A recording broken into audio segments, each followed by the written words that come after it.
In our bid to accelerate action on International Women's Day 2025, the House and Kafe Fresco have come together to discuss on how we can elevate the next woman listening. My name is Kaka and I'm your host today. Welcome to Coffee and Conversations.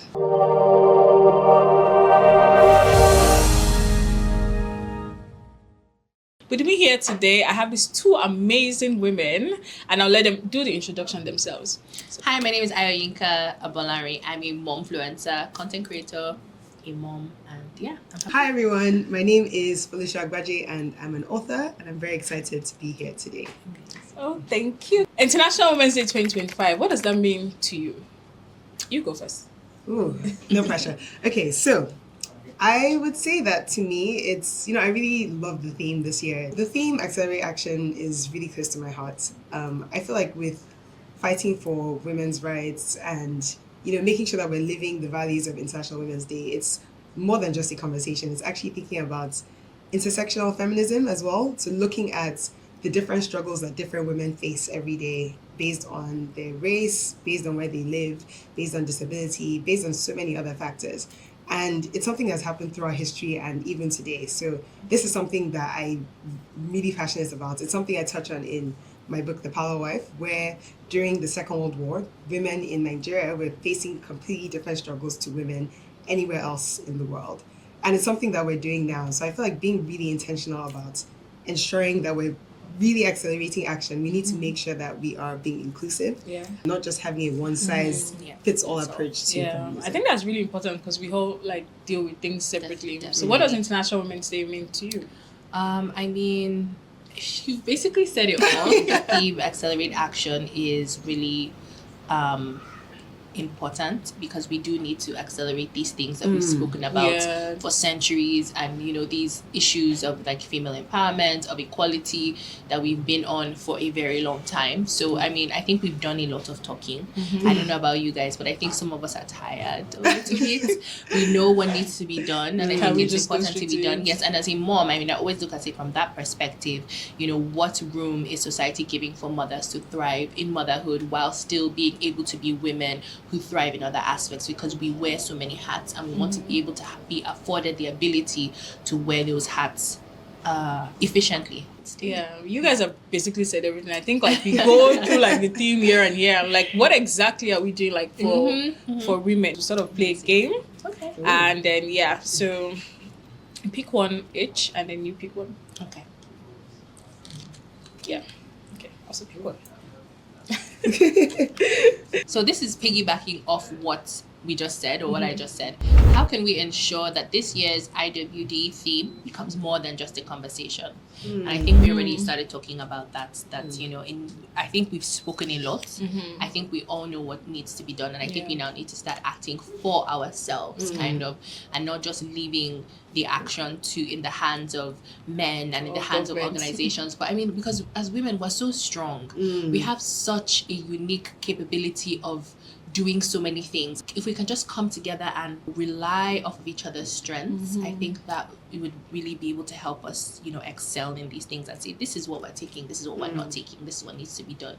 But yeah, I think we need that unity and we need that, togetherness. I think for some reason, society wants us to think we're in competition with each other. Yeah. At the end of the day, we're dealing with things in different ways, but we're not necessary. We're all looking for a way out. It's not about us competing with anybody, basically. So what does your card say? So my card says, what's one lesson you wish your younger self had learned sooner? Ooh. That is a tough question. I feel like this has been, there's a social media trend right now on Instagram where it's a letter to your younger self, which I wish I did, because then I would have prepped for this question. Yeah. But I think, probably one lesson that I wish I had learned sooner is that nobody gives you handouts. You don't just automatically get the things you think you deserve. So growing up, I was very much a goody two shoes. I was very academic. I would be if I read for this exam, then I will pass the exam. If I do my best in this subject, then I will get the award. You have to stand up and ask for things that you want. Sometimes you even have to fight for it. Yeah. So Mostly I wish fights. Mostly fights. Mostly fights. I feel like I wish I knew that sooner, because to live the kind of life you are proud of as a woman, especially, you need to be ready to keep pushing for your dreams and what is important to you as well. Yeah, I think if I was to answer that question, it would just be more like the theme, it's accelerate action. Like you actually have to take action. Yeah. So we go. Okay, you go now. Okay. Okay. You wanna go first this time? I was about to I say, said you must go first. your expression. So let's. Okay, so my question is, what are some of the choices you've made, or that I've made, that have contributed to ensuring you can live the life of your dreams, my dreams? I mentioned at the beginning, I'm an author. And I feel like, coming up to that, this is a conversation I had with Ayo and Kafe at the beginning when we were getting to know each other. And I feel like, as part of being an author, there's so many choices that I've had to make to ensure that I'm able to live this dream. And I would say I formally started writing in 2019. A big part of that was building flexibility into my schedule. So I'm a mom. I worked full-time until very recently. And just making sure that my routine was set in stone, but still had flexibility built into it so that I was, living very practically in a way that could build my dreams. And it wasn't just about the writing. It was also being intentional about how I was spending time. So saying I would do maybe a goal of 500 words at least every day, and then leaning on supports that I had, and then self-care too. So, yeah.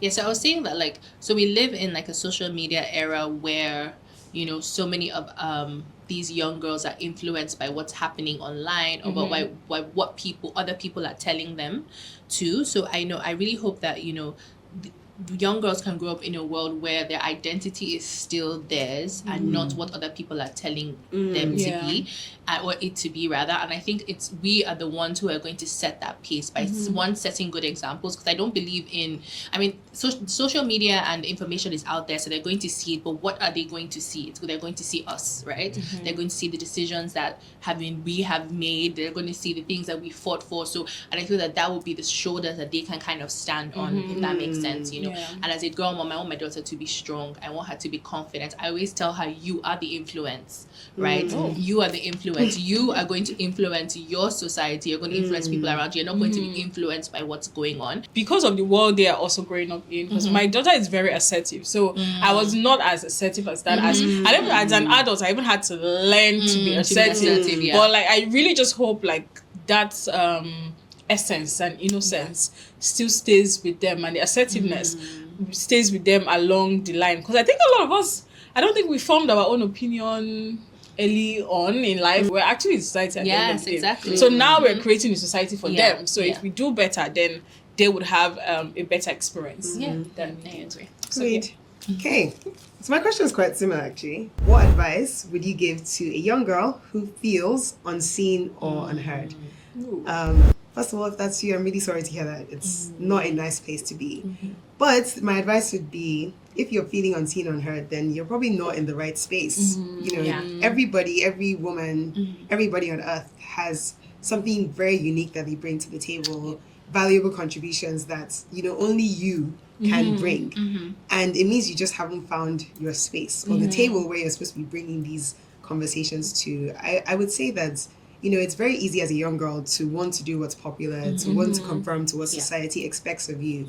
And you kind of hide your light in the bid to fit in with the world.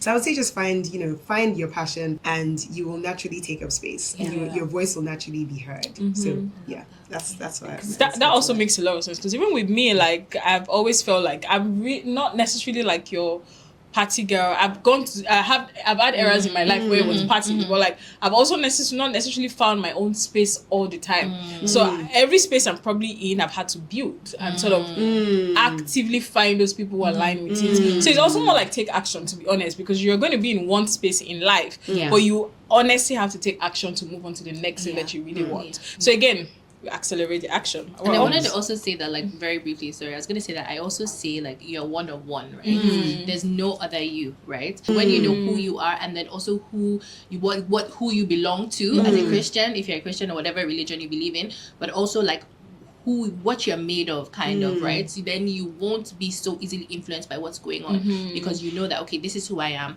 and this is what I stand for, and then you can be confident in that. So I think it also goes back to us again, building our children up to be confident. It's okay to be you, because there's only one of you. And the world needs you, right? Actually. That's so beautiful. Okay, let me hand this one over. But almost. Okay, so my question is, what's one thing you believe every woman should learn, or rather unlearn, for true empowerment? That's a good one. That is a good one. I would say that every woman needs to unlearn the belief that there are other people out there that know better for herself or themselves than they do. And it's very easy to, listen to that voice of doubt in your head. And, I'm not saying it's not good to get advice. Definitely get advice. Nobody knows your potential like you do. And real empowerment is really being able to tap into your gut instinct and be confident in the decisions that you make. Yeah. So I think, women, we really need to learn to listen to our inner voice a lot more to fully be empowered and take ownership of the decisions that we're making in our lives and building the kind of lives that we want to have. And our intuition is very strong. I feel like as long as we're raising people and sort of also like understand, we should learn to lean inwards. Yeah. It's more like what you said in context of social media. Like if you know that yourself would make And sense. you won't be easily swayed. Yeah, Yes. true. Yeah. Okay, my turn. So it says, very apt question. How do you manage to balance your life as a mother without letting it affect your ambitions as a woman? I need the answer to that question. Please, when you get the answer, please The share. answer to that question. I think if I'm going to answer for you, just my thoughts now, there's one of those things we need to unlearn. I think is that word balance. Yeah, balance is not about perfection. Yeah, no, it's not. like- First of all, something will always have to give. I think we get good at managing. Like I said, we have this ability to multitask, right? And I think I don't know about like anybody else here, but I feel like you can never fully give 100% to each thing. Rather than learning how to balance, I've learned how to prioritize what needs to be done at a particular time. So at this particular time, motherhood is more important. At this particular time, chasing, my dreams and fulfilling my passion is more important. And I've learned how to merge the two to this chaotic, harmonious, beautiful chaos. Exactly, this beautiful chaos of life. I've been very intentional about not letting my purpose slide. So I think intentionality is also very important because you can get wrapped up in one. You can get wrapped up in being a mom, or you can get wrapped up in being ambitious, and then sometimes one is suffering right? So that finding that equilibrium has been very important for me. But to be very honest with you guys, we're talking about it before, I had to take a break and focus on motherhood, but somehow I'm juggling the two. So I don't know how. Well, I just do You're it. doing a I great don't know. job. Maybe you You're guys doing a know great how. job. You're doing an Maybe you amazing guys job. know how. I don't know. We The grace should- of God, I can't say. I don't know. We should unlearn that Yes. balance. Yes. One thing has to give, but intentionality will always take its pay and cost. Yeah. And know when. Like, I also just don't want a situation whereby people abandon themselves just for motherhood, and then you Yeah, resent shouldn't. it at the end of Yeah. the day, Yeah. right? Yeah. But also don't over focus on your ambitions and leave the motherhood side of And it then be because feeling you bad about it. Exactly. Yes. but almost at the end, I really don't want this to stop. I know. But yeah, so the last, I think, you know what? Okay, this is an easy question. This is the easiest question I've had, so I'm glad it's the last one. So the question is, who was the first woman that truly inspired you and why? This one's easy. It's definitely my mom. So she started off in banking. I mean, she trained as an accountant. She started off in banking. At some point, she was selling tie-dye adire. Then she moved on to be like a CFO in a company, and now she runs her own fashion business. Nice. So I feel like she just always showed me that being a woman doesn't have to be one-dimensional, that you can have so many interests and you can pursue them in different ways. It's like what you said, Ayo, on the last question about, having phases in your life where you're focusing on different aspects of yourself. And I feel like she just really showed me that, you can be adaptable and still live your passions throughout your life in different ways. Yeah. And you can actually build your life to suit what you're looking to do. You don't have to just be mom or just banker or just someone that's selling clothes. That makes a lot of sense because most times, I think people's identity are sort of tied into one thing, and you change. The things I wanted 5 years ago are not necessarily what I want now. The things I want in the future are not necessarily even what I want now. I'm just at there are different times and different dimensions. Just embrace everything. So what's your question? Okay, so my last question is, what does success mean to you beyond career and family? I think success to me is true joy. Success to me, beyond career and family, is peace of mind. Success to me beyond family is walking in my God-given purpose and making heaven, because that one is very important to me. Hell is too hot. So, and success to me is also, I think, beyond career and family, is just pouring out everything that I have to give. Just like what you said about your mom, like exploring every avenue, like living multiple lives in this one life, and kind of feeling fulfilled in everything that I do. And also, I mean, this kind of still ties into family, but also leaving that legacy for my daughter, for my children, because I'm, for my children, just leaving that legacy where they can also, stand on what we have already done, and also enjoying life as well. Yeah, enjoyment is key. Enjoyment is so key. Self-care. Actually, I should also ask you that. What does success mean to you? Not feeling the pressure to monetize all my talents. I feel like there's so many things I want to do. Call my name, and I please. just want to be able to live and enjoy life's experiences on my own terms. Like I just, that would be true success, where I used to draw a lot as a child. I don't think I'm ever going to wake up and want to be a professional artist the way I'm an author, but I would love to just take a painting course in Venice because I can, or I just, amen, or manifesting it's going to happen one day, or just, championing causes that are important to me as well. So longer term impacts, like, working with something I care about a lot. And one day, hopefully I'll be able to do is supporting women in small businesses. Like I would love to do that. And I would love to be able to do it on my own terms. So in a nutshell, I guess it's really just the peace of mind and the ability to live life's full experience on my own terms.